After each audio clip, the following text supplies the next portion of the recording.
অন্যান্য জিনিসগুলোর দাম বাড়লে কোন জায়গাটা লাগে, তেলের দাম বাড়লে কোন জায়গাটা লাগে। আমাকেই আজকে একটা বন্ধু খুব সুন্দর একটা কথা বলছিলেন, খুব ইন্টারেস্টিং একটা গল্প। বলছে আমার বড় মামা আমায় দুটো জিনিস পাঠালো। আমি বলে কী পাঠালেন? বলে প্রথমে ঋত্বিক ঘটকের একটা ছবি পাঠালো, যে ঋত্বিক ঘটককে তারা একটা জায়গায় সম্বর্ধনা দিয়েছিলেন, সেখানে তিনি উপস্থিত ছিলেন। আমি বলে খুব ভালো।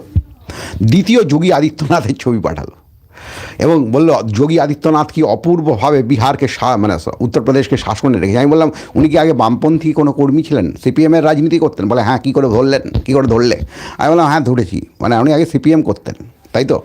বলে হ্যাঁ।